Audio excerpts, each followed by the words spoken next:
A grabar. Bueno, vamos a tener una pequeña exposición porque no es un tema... eh, estaba entre los contenidos básicos que pedía la carrera que aprobaron las autoridades del la CONEAU y demás, pero yo hablándolo incluso en su momento el año pasado con Ricardo Cuyul y demás, es un tema que es medio eh, complicado en el sentido que nos vamos a encontrar con algunas contradicciones con los postulados mismos de la cátedra. El tema es las políticas culturales y la revolución tecnológica de las comunicaciones. Eh, Mucho no encontré material para ligarlo a nuestra especificidad. Y el último es la problemática y estrategias de la circulación y comercialización del patrimonio cultural. Si venimos sosteniendo la visión que venimos sosteniendo del patrimonio, el patrimonio no se puede comprar ni vender, no existe. En todo caso, podemos comprar o vender bienes del patrimonio. Y en general, eh, lo que tenemos que ver es que un bien que tiene un valor patrimonial que se considera una manifestación o un sostén de ese valor, que para nosotros es el patrimonio, no se debería ni poder ni comprar ni vender. Pero en el sistema capitalista en el que estamos hay compra y venta de estos bienes. Por ejemplo, lo que genera montones de complicaciones y de distorsiones y de mercados negros, porque hay muchas restricciones para la compra y venta de esos objetos, de esos bienes. Eh, ya no estamos hablando, porque es muy difícil decir cómo vendo eh, la López Pereira, es un patrimonio incluso económico, ya no paga derecho público pagante, o si lo paga, mejor dicho, si lo paga, lo recibe en su totalidad el Estado Nacional a través del Fondo Nacional de las Artes, que bueno, es otra de los organismos que se están poniendo en cuestión en estos tiempos. Ni que hablar Pero de... ahí ¿Eh? estaría que se puede vender, por ejemplo, la partitura original, que sería algo del patrimonio y no el patrimonio en sí. Sí, a ver, digamos, hace unos pocos años se compraron en una subasta en Sotheby's cartas del general San Martín. Y por suerte, el Estado en ese momento decidió comprarlas y las tiene ahora en custodia el Museo Histórico Nacional, no el Archivo General. Eh, pero nos encontramos con eso. Toda una regulación del Estado Nacional organizadamente fue a partir de la creación de la Ley de Monumentos, Lugares y Bienes, de Museos, Monumentos y Lugares Históricos, allá por el año 40, que por ejemplo hasta fines de los 80 la potestad, aunque no se modificó la ley, sí el decreto reglamentario, se lo tenía que autorizar la salida de ciertas obras de arte o bienes antiguos y demás, los tenía eh, la Comisión Nacional de Monumentos, de Museos. Después pasó a Artes Visuales, la Dirección de Artes Visuales, ya en los 80, y esto hacía que se restringiera la salida de esos bienes y, por supuesto, hecha la prohibición, tratar de encontrar el modo de generar el contrabando. Obviamente, estamos hablando de bienes muebles, obras de arte, eh, objetos de uso de valor, gran valor pecuniario, pero también histórico o artístico, porque, digamos, si tuviéramos un juego de porcelana que perteneció a Juan Manuel de Rosas, suponga. O una colección de platería criolla que fuera de algún importante miembro de la élite porteña del siglo XIX. Eso, si no está declarado, si no está comprado por el Estado Nacional, se podría vender y se remata en Sotheby's o en Christie's nunca me acuerdo cuál está en Nueva York y cuál está en Londres, no importa. Son dos casas de remate donde, bueno, por encima, con los nuevos ricos, como se van incorporando al capitalismo más feroz, China, en su momento Japón, pero también Taiwán, también algunas cuestiones de Vietnam mismo y demás, la distorsión en el mercado del arte y de las antigüedades es feroz. Entonces, se puede pagar fortunas, bueno, así se robaron en su momento, a principios del siglo XX, la Gioconda del Museo del Louvre. Pasó un tiempo y después apareció. Nosotros tuvimos un caso, en la Argentina hubo varios casos, por distintas razones, algunas económicas y otras no. Durante la dictadura hubo un robo importante de unas cuantas obras en el Museo Nacional de Bellas Artes. Se acusó a los trabajadores del museo, cuando todo el mundo era un secreto a voces, de que habían sido los propios militares para comprar armas clandestinamente, porque había una veda a la venta de armas legalmente a la Argentina. Aparecieron en el 2003-2004 con un coleccionista de Taiwán y fue todo un tema porque no había tratado de extradición ni, como es un estado anómalo, Taiwán está reconocido por muy pocos, no integra a los organismos internacionales porque China veta su ingreso, y no había posibilidad de extraditar a este hombre y la recuperación de las obras fue complicadísimo. Finalmente volvieron.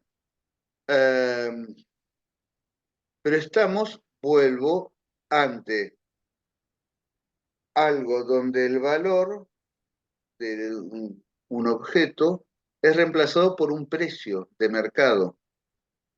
O sea, no importa tanto el valor intrínseco de la obra, la manifestación de su valor cultural, simbólico y demás, no sé. Robaron hace también 10, 15 años un reloj de Belgrano en el Sí. Museo Histórico Nacional. Fue todo un tema complejísimo y se sospecha de una persona que es un fanático de Belgrano y que lo quería tener. Fíjense el valor cuando hablamos de la diferencia entre valor y cuando se considera que el objeto en sí tiene Tiene algún un poder valor. mágico. Ah, Este hombre parece que lo quiere tener ahí como su fetiche. No sé por qué todavía no se consiguió que un juez lo allane para ver si es efectivamente o no, pero es lo que hace prácticamente 10 años o más que lo vengo escuchando esto. Estaba de director del Museo Histórico Nacional el doctor Pepe Pérez Goyán,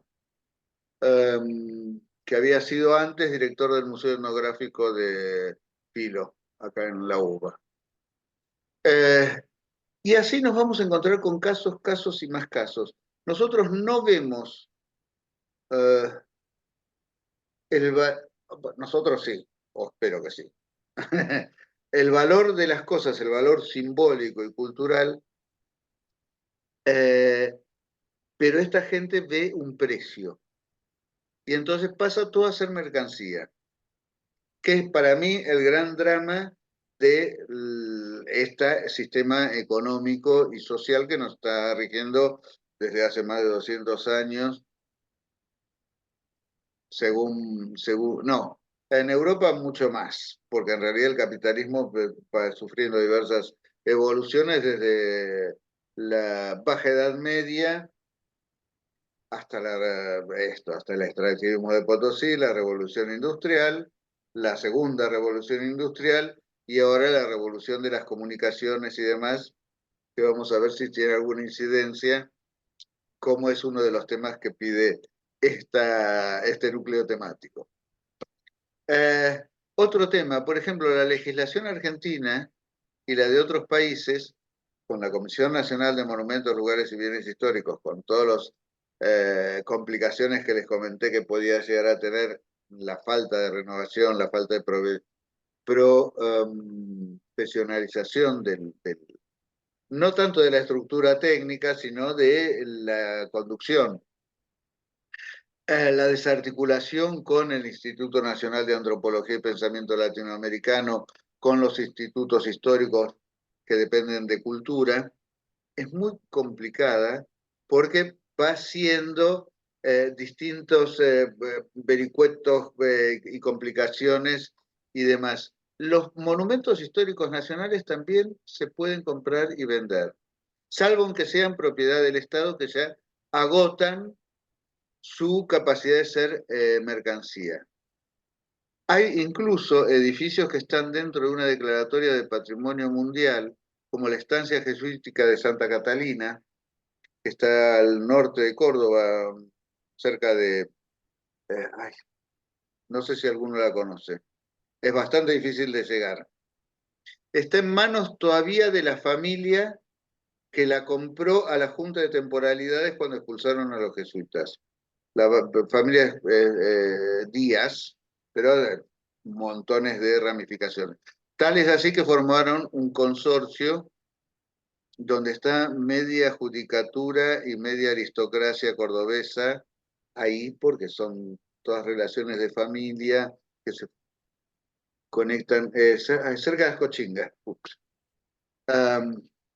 y demás. Es un edificio notable y está habiendo problemas ahora porque cuando se declara Monumento Nacional allá por 1941, el Estado la quiere adquirir. La familia se comprometió a conservarla, a que si el Estado la conservaba dentro de la dejaba dentro de la propiedad, la iban a cuidar, se iban a comprometer. Que dicho sea de paso, por ejemplo, el edificio Cábana también es monumento nacional, pero obviamente los departamentos se compran, se venden, Claro. se arreglan los caños. El edificio Cábana de la Plaza San Martín. Y hay tantos otros edificios privados y la gestión de esos bienes es más o menos feliz según los casos, según la sensibilidad de los propietarios y demás. Pero es muy difícil porque también siempre se favoreció la propiedad privada. Y es muy difícil que el Estado diga, ah, bueno, compro esta propiedad, hago la expropiación, la tasación, esto, lo otro y lo demás allá. Incluso el modo en que Amalia Lacroze de Fortabat, siendo presidenta del Fondo Nacional de las Artes, compra la casa de Victorio Ocampo en Barrio Parque, acá en Palermo, fue muy complejo, porque hay que hacer toda una serie de procedimientos y el Estado no lo quería hacer y ella medio lo hizo de prepo, bueno, era la señora de Fortabat y hacía lo que quería. De hecho, ahora forma parte del patrimonio nacional, no solo como obra de arquitectura insigne, es la única obra moderna que hizo el arquitecto Alejandro Bustillo, la sede central del Banco Nación ahí en Plaza de Mayo, los casinos de Mar del Plata y el Centro Cívico de Bariloche, junto a otros montones de obras privadas.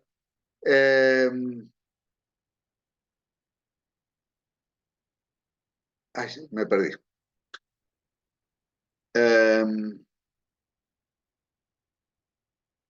La casa de Victorio La Campo. casa de Victorio Campo. El coagulito, disculpe. Y tiene un alto valor arquitectónico y como obra de arquitectura y como haber sido la casa que se hizo construir Victorio Campo. Y ahora también forma parte del acervo material y económico, si se quiere, del Estado Nacional. Pero bueno, todo ¿No esto, pertenece más, profe, a Fortabat? ¿Es de la no. nación? Lo compraba para el fondo, con dinero del fondo, pero saltándose ciertas normativas. La tasación tiene que ser de determinada manera. Son una serie de procedimientos para tratar, que se supone que están para tratar de evitar discrecionalidades. Y bueno, ahí estamos. Si vienen a Buenos Aires, los que son de lejos o más o menos, eh, no sé, está abierta permanentemente ahora, porque bueno, cambiaron tanto las cosas después del 10 de diciembre que es difícil de saber. Pero si alguien tiene interés, les averiguo porque conozco bastante gente del Fondo Nacional de las Artes que nos puede orientar. Bueno, volviendo. Esto, dentro del mercado capitalista, solo es una porción de ese mercado que tiene alto precio, que pueden conseguirse precios muy altos, y que no están sometidos a una eh, valoración, aunque sea en términos económicos, que pueda ser más o menos racional. Como no hay una relación entre costos de producción y quiero ponerle tal margen de ganancia y con eso consigo un precio, está reservado a la cotización que tiene el, el, en esas pujas, en las casas de subastas, está también de alguna manera modificado por el valor de fetiche que se supone que tienen. Eso. Por ahí un chino, lo digo con respeto, pero como es un universo cultural completamente distinto, se integra en los circuitos capitalistas y dice, a ver, ¿qué tengo que comprar para ser un buen capitalista? ¿No? Uno de estos magnates chinos, que es muy gracioso, el Partido Comunista Chino, los magnates, y con sus magnates, ¿cómo es que le pusieron en algún momento la economía socialista de mercado? Raro. Pero bueno, para algunos es más socialista que otra cosa. Pero bueno, eh, dice, bueno, un Picasso. Por ahí puja por un Picasso que en sí mismo no es una de las obras más características o más representativas de la obra de Picasso, pero es la que está a la venta, porque la mayoría está en algún museo europeo, americano, o ya está en posesión de otros magnates. Y entonces por ahí una obra que en otro momento valía $50.000, se puede vender por 50 millones y a nadie le asombra. Es más, tanto el propietario como el de la subasta van a estar muy felices de esto. Y el sistema más todavía, el banco, las aseguradoras, etcétera, etcétera. Entonces, fíjense cómo se complejiza y se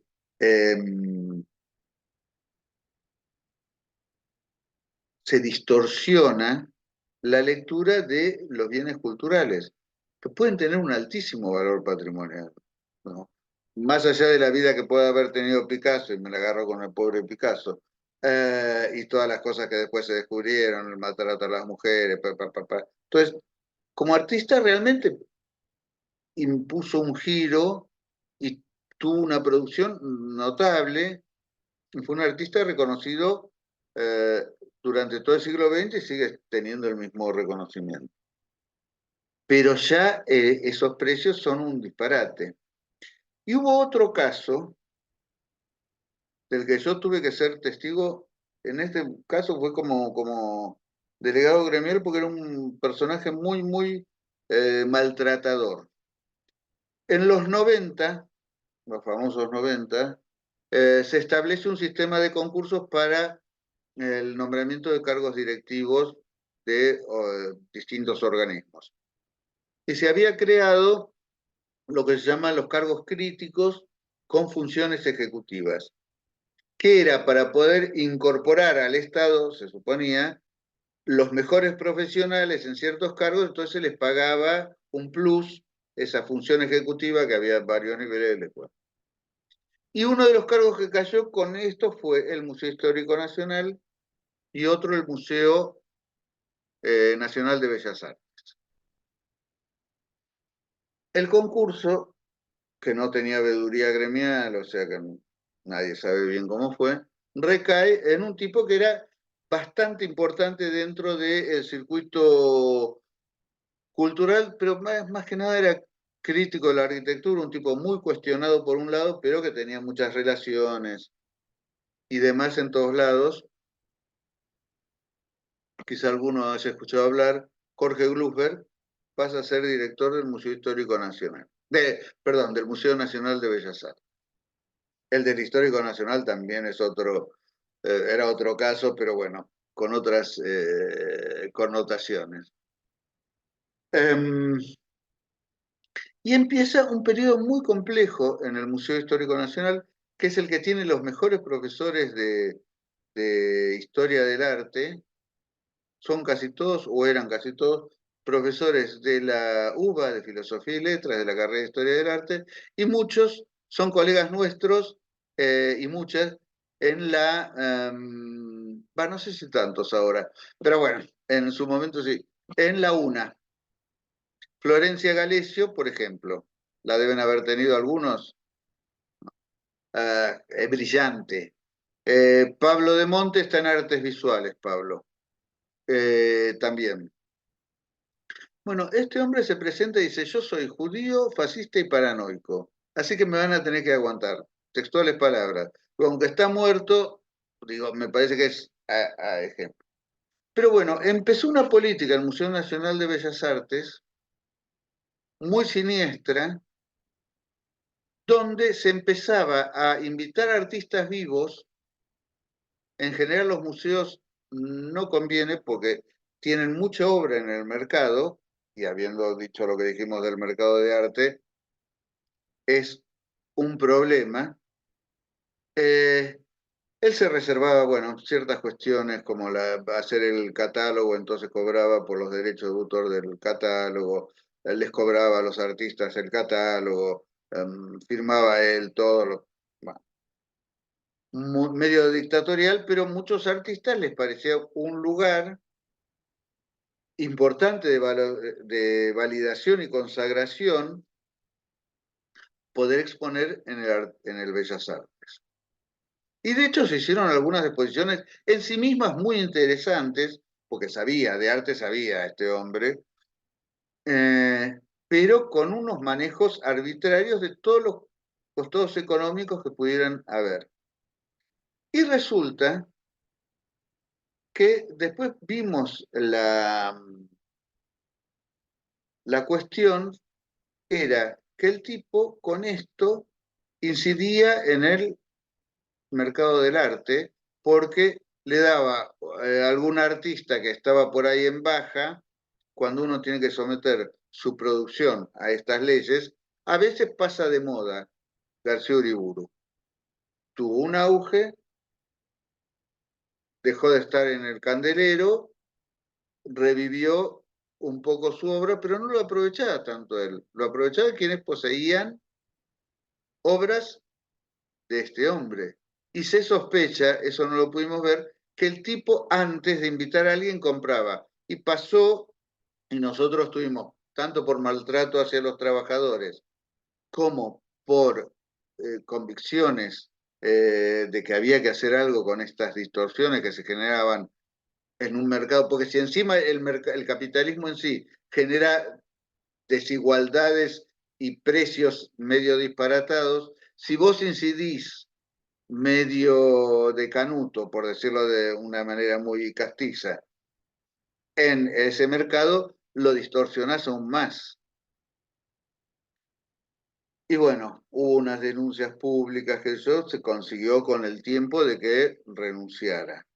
También sufrió el robo de varias obras de arte, unas manos de Rodin y una cantidad de cosas, porque el tipo era de un manejo tan poco profesional de lo que debe ser el cuidado de una institución como un museo con sus obras que generó varias distorsiones, no solo eso.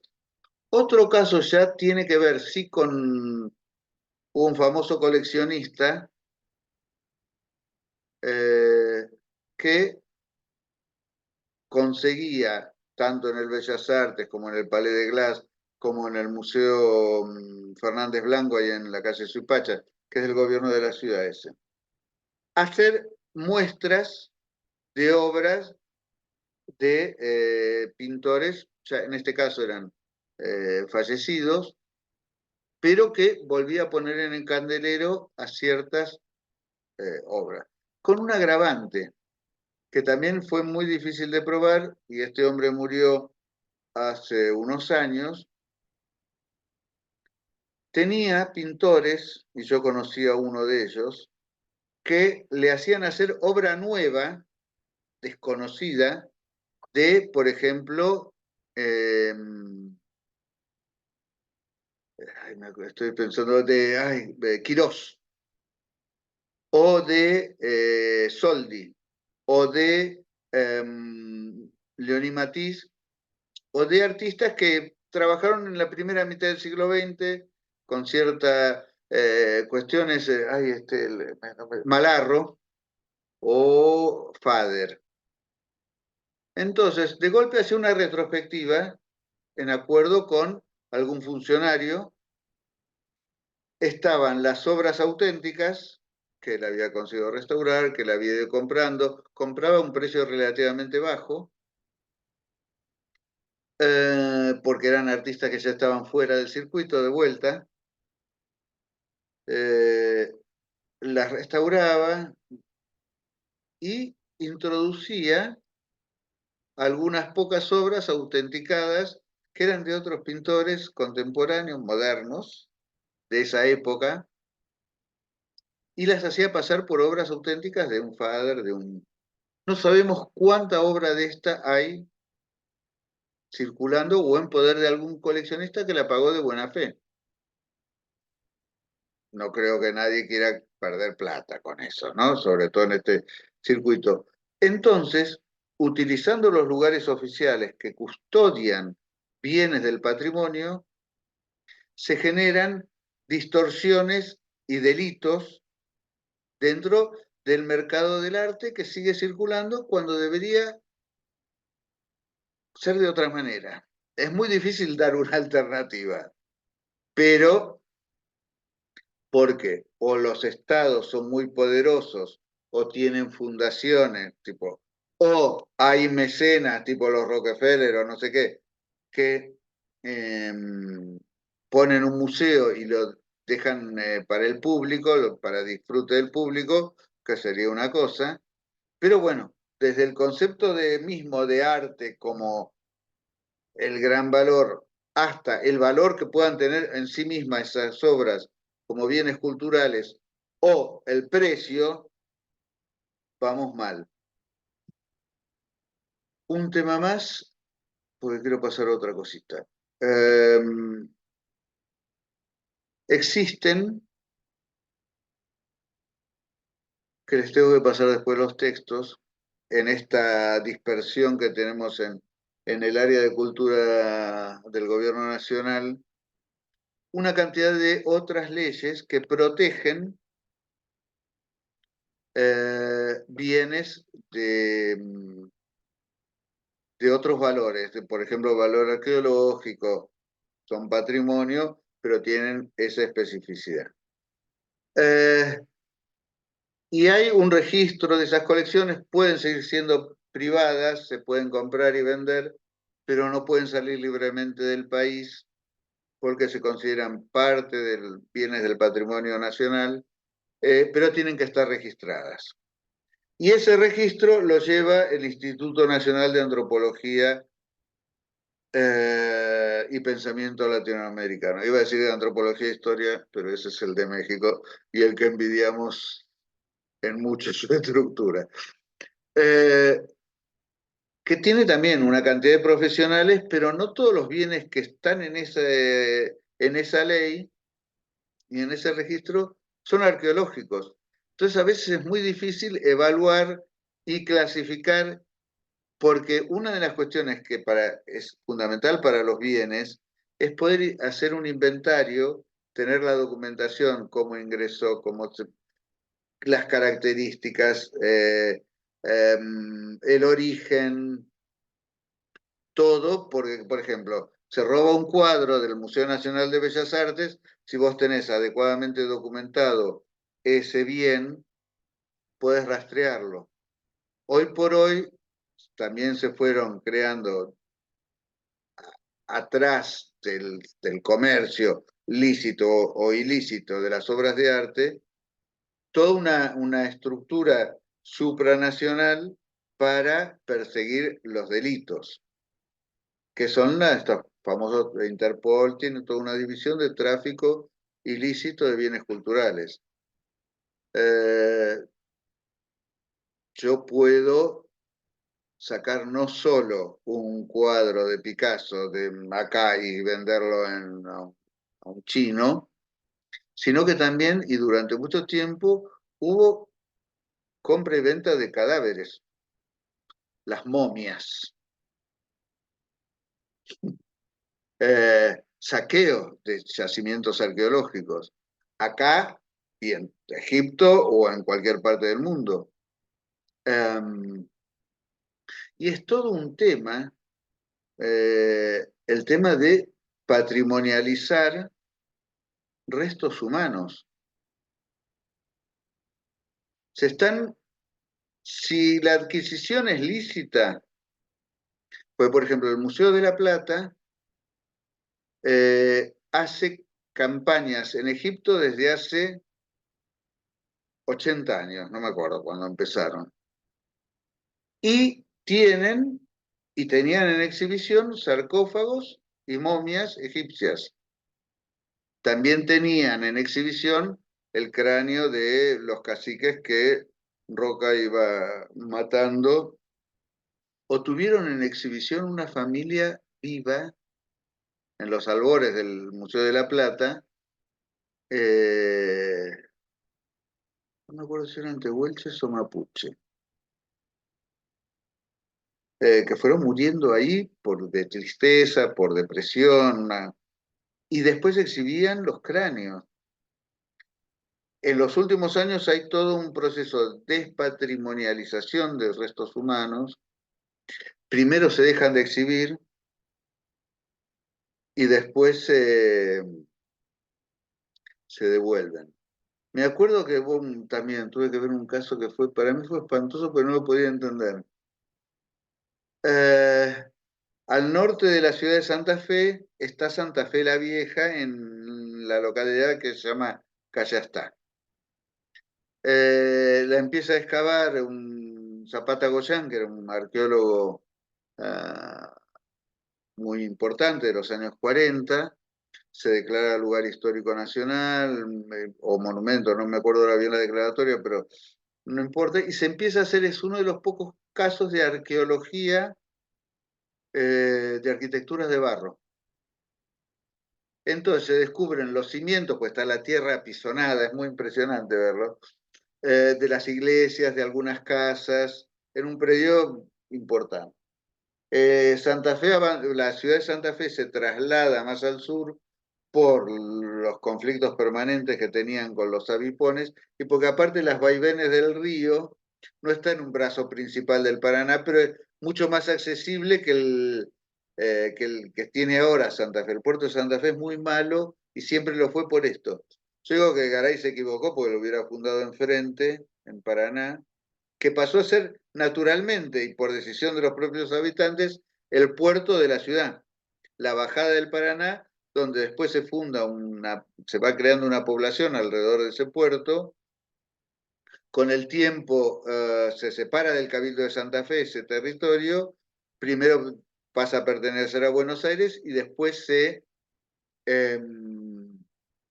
independiza la provincia de Entre Ríos, aunque la capital estaba en Concepción del Uruguay.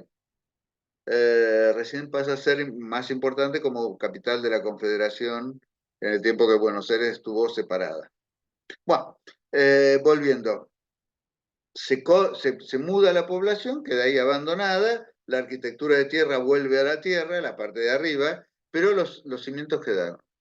Y creo que era la iglesia de San Francisco, que fue una de las primeras que se excavó, estaban los huesos de Hernandarias y de la... No, no era Hernandarias, o era la hija de Hernandarias, bueno, ahora no me acuerdo, pero eran de los fundadores. Sí, Jerónima, creo que se llamaba Jerónima, no sé si no era la hija de Cabrera, que se casa con Hernandarias. Cabrera, el fundador de Córdoba, Jerónimo Luis de Cabrera. Bueno, no importa, pero eran dos personajes de los fundadores que pidieron y quisieron estar enterrados cristianamente en el recinto de esta iglesia. Claro, cuando empiezan a excavar aparecen, imagínense lo que es el suelo en esa zona. Bueno, los protegen con laca, pero los exhiben. Y es tan obsceno como exhibir a los niños de Yuyayaco. La verdad que a mí me parece monstruoso, pero bueno, por lo menos en ese museo te advierten que vas a ver restos humanos, que esto, que lo otro, que lo demás allá. Porque aparte para ser conservados, no tienen que tener mucho tiempo de exhibición a la luz, etcétera, etcétera, etcétera. Se tuvieron que recrear las condiciones de las alturas. ¿Sí?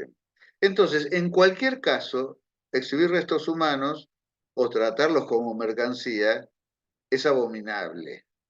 Va en contra de todos los fundamentos de la cultura humana, ya no digo de una cultura o de otra. Cuando el hombre empezó a enterrar a sus muertos y a honrarlos, a partir de ahí ya fuimos dejando rápidamente el mundo exclusivamente animal y nos convertimos en otra cosa, en esta porquería que somos, pero bueno, es lo que somos. Profe, disculpe la Sí, interrupción. En esa época que estaba la familia indígena, ¿no? Como dicen las leyes argentinas sobre nuestros seres originarios y demás, yo justo me preguntaba hace un ratito, y digo, no, no lo voy a interrumpir al profe, pero a mí me llamaba mucho la atención que con todo el catolicismo, las misas y toda la familia, la misa y acá y allá y todos esos momentos, cómo no los consideraban humanos, ¿no? ¿Cómo hacían esto? Justamente, justo acaba de tocar usted el tema. bueno, nos podemos remontar a mil cosas, pero digamos, Fray Bartolomé de las Casas por lo menos se lo cuestionó. Digo, hubo dentro de los europeos gente que, alguien está por decir quién es el que estuvo en el Museo de la Plata. Bueno, en el Museo Histórico Nacional estaba el cráneo de Solano López. Inacayal, profe, era. ¿Eh?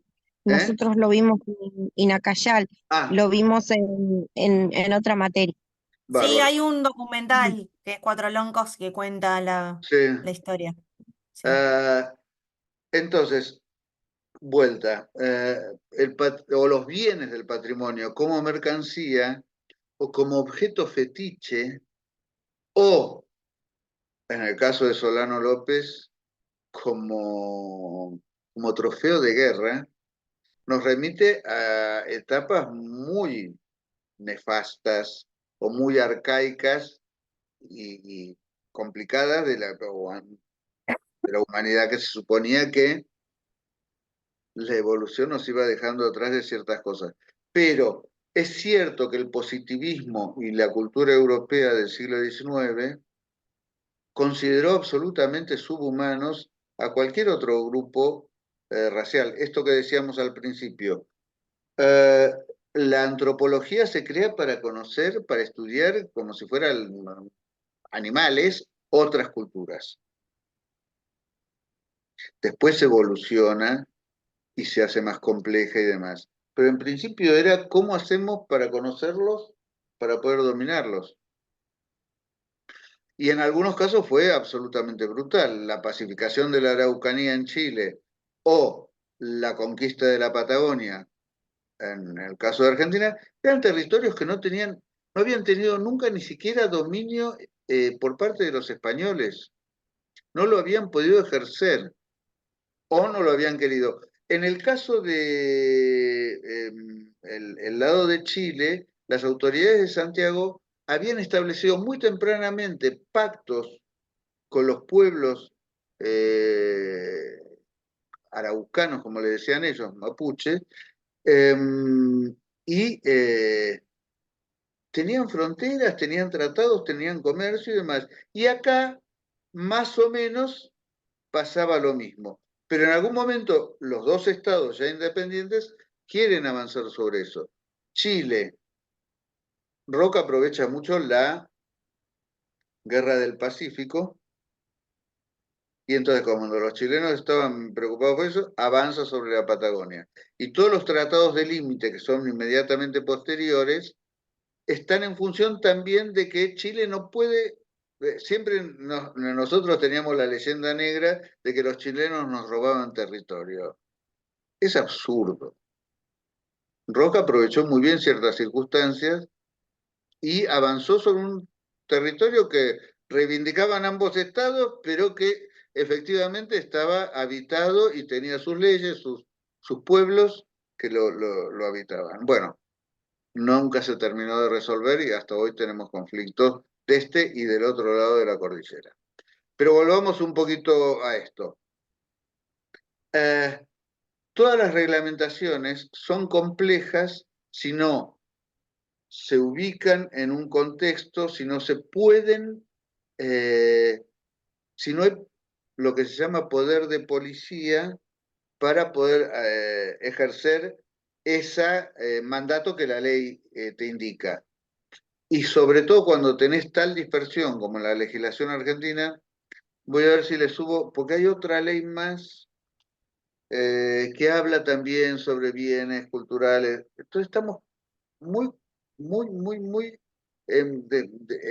desfavorecidos como sociedad con las herramientas para evitar estos tráficos ilícitos, incluso despojos que no tienen que ver con lo económico, pero que pueden tener que ver con otra cosa.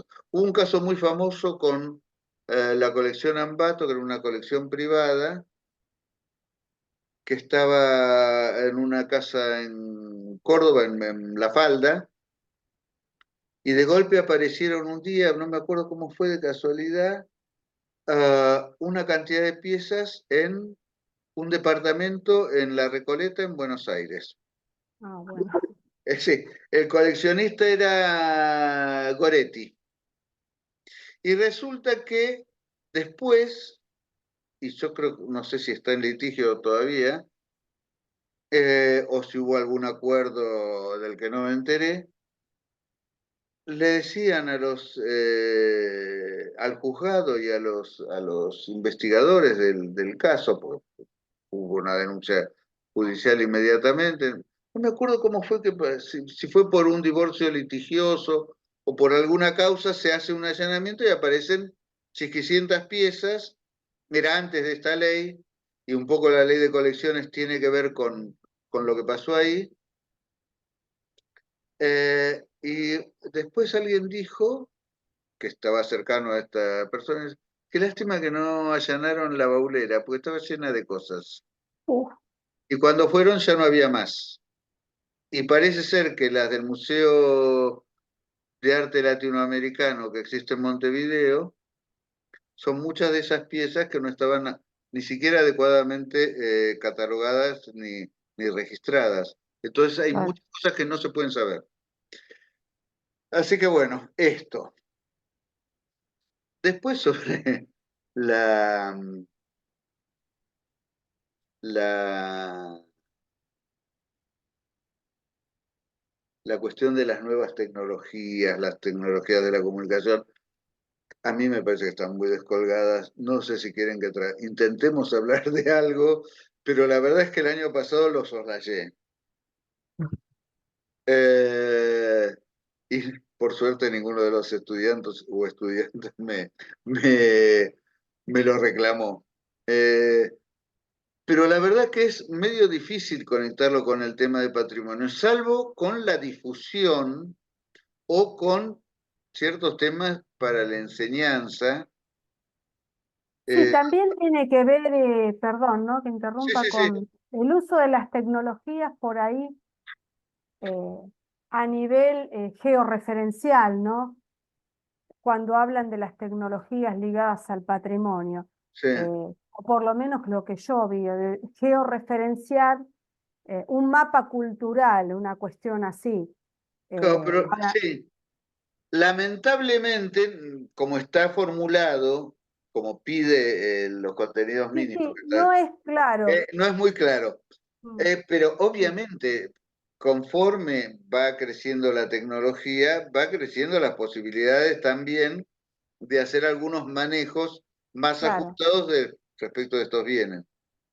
Claro, Pero yo sí, sí lo que conozco es, por ejemplo, lo que se está haciendo ahora, eh, que ya se viene hace algunos años, haciendo, se le hizo a la Catedral de La Plata las piezas ultrasonidos, hacerle ultrasonidos a las piezas para ver cómo, si los hierros o la constitución todavía sigue siendo, eh, es sigue como estando para en buen hacer estado. análisis de Sí, materiales que no están a la claro, a vista. la vista. Por ejemplo, en la Catedral de La Plata, cuando se le hizo la remodelación, se le hicieron a las gárgolas, ¿no? Esos elementos que adornan, que son para evacuar el agua, que parecen como una especie de demonios, dragones, bueno, esas son las gárgolas.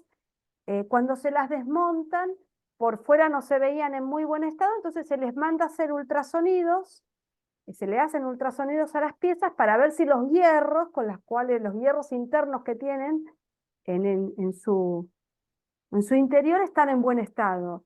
Yo calculo que el tema de la tecnología debe venir por esa Sí. cuestión. Es muy amplio, pero porque podría ser también de cómo armar inventarios, los cuales estén en una base de datos, en esta cuestión del robo de piezas de arte, por ejemplo, ¿no? Este, eh, La verdad que es un tema que se nos escapa un poco. sí. Eh, no creo Porque que no hay valga mucho la demasiado pena, tampoco, ¿eh? No hay demasiado tampoco. No, porque Este, vuelvo a esto. Si hablamos de... Ahí perdí la cámara. Acá estoy. No, porque quería mostrarles esto para... tengo una cantidad de fotos de gárgolas. ah, ¿son fotos tuyas? No, son bajadas de internet. Ah, Eh, yo tengo una sola foto buena de una gárgola de la Notre Dame de París de hace 30 años, pero está en diapositiva y nunca la pude escanear, así que... se Porque puede hacer, ¿ves? había, La tecnología encima había sirve para eso. llovido y como es la boca, es un monstruo, una figura Sí, monstruosa, salía al agua, claro, claro. goteaba. Es Y que es para eso, contra para un la sí, sí, evacuación. como un buen tele, saqué una buena Yo foto. traje algunas fotos, pero todavía no las miré, porque uno cuando se va de viaje dispara fotos, fotos, fotos, puede decir, no, guardo todo porque quiero ver. Todavía ni las miré, ni tuve tiempo. Llegué y tiré todo ahí. Pero traje un par de fotos después del incendio, ¿no? Sí, a ver, si las encuentro acá. Mientras buscas eso, profe, te aviso que ayer cuando pasaba en la marcha me puse a ver lo que dijiste de la cúpula, Ah, del de molino. la, de- sí, del molino, y vi los animalitos modernos Sí. ahí. Pueden ir al Me molino puse a a mirar. visitarla. Es bastante ¿Eh? interesante la visita. Tienen que Y sacar, me puse a mirar entre que pasaba y cuando volvía también le di otra miradita. Ahí están viendo, Ya estaba oscuro.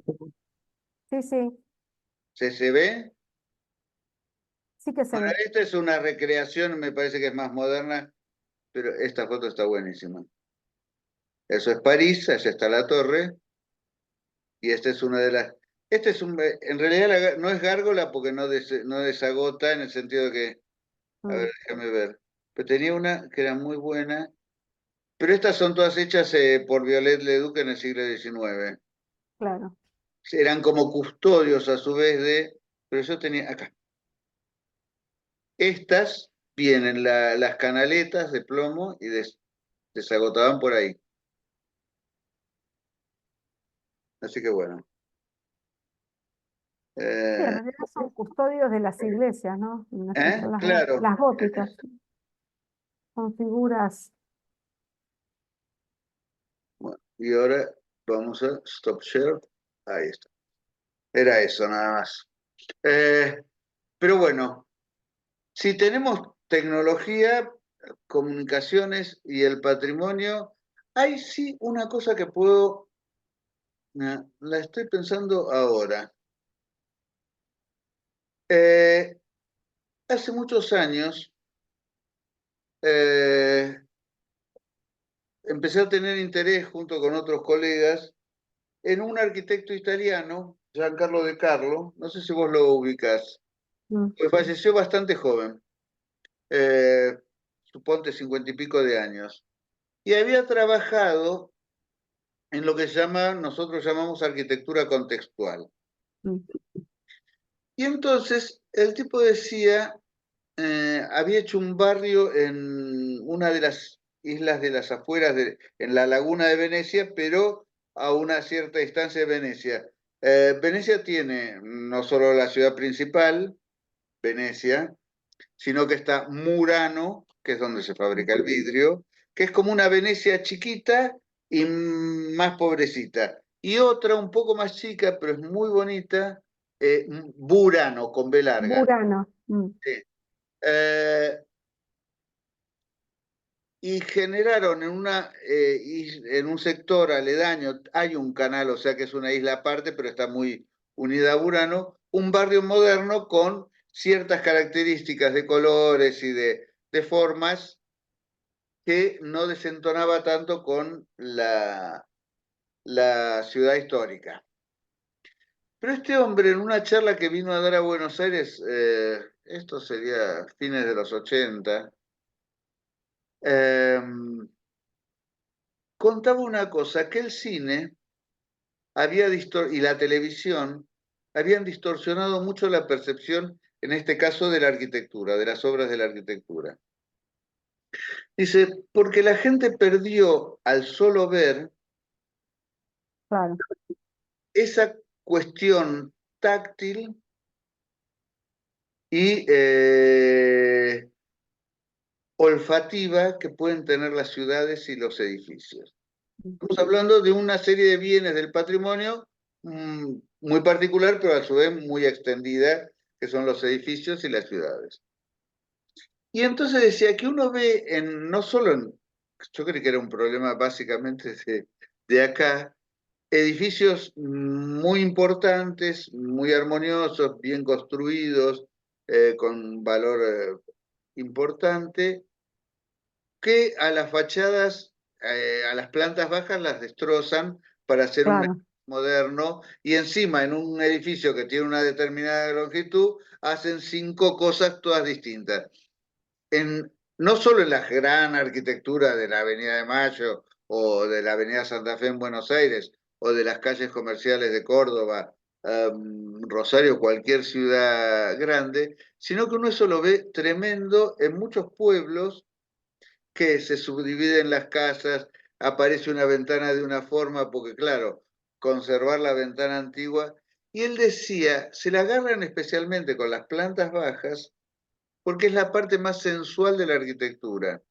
Es la que se toca y la que se huele. O sea, lo que se había perdido en general por la introducción de la imagen en pantalla, imaginémonos ahora las pantallas, lo que se ha multiplicado y se han personalizado. Claro.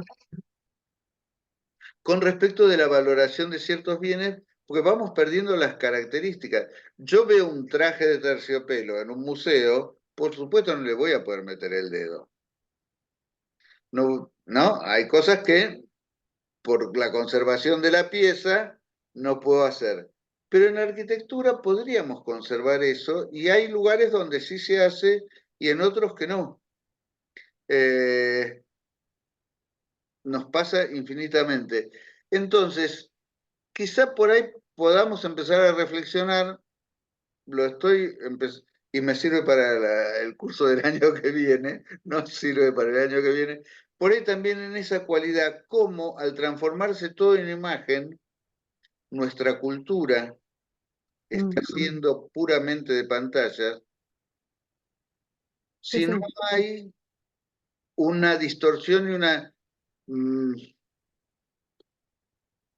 una mediación medio compleja, complicada, Claro. y pensé perversa, respecto de la apreciación de estos objetos del... Hay algunos escritos que hablan de la apreciación a través, ponele, de una cámara. Ahora ya sería casi hasta a través de un celular, Sí, en el cual vos estás mirando el objeto y casi que era esto que yo te decía, vos vas y empezás a sacar foto o empezás con el celular y en realidad te estás perdiendo de la visualización directa directa.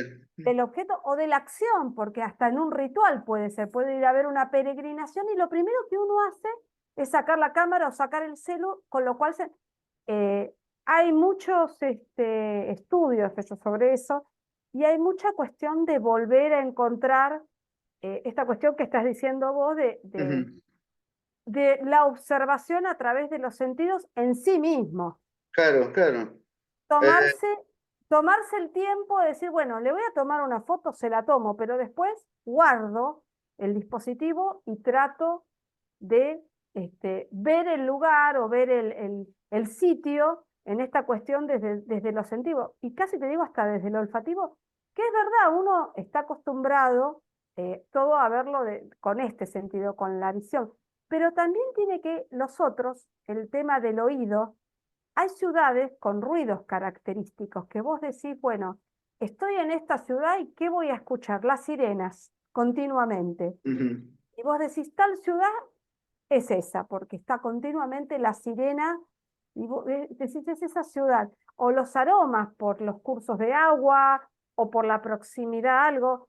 Yo no sé si vos te acordás, ellos por ahí ya no, pero durante mucho tiempo, antes que le empezaran a hacer el saneamiento al riachuelo, era muy común que te dijeran, estás llegando al límite entre la ciudad autónoma de Buenos Aires, en ese momento capital federal, de los límites, porque está llegando al riachuelo, el cual emana un olor a putrefacción. Entonces todos hablaban del riachuelo desde el aroma, desde la percepción del olfativo, que era la putrefacción, ¿no?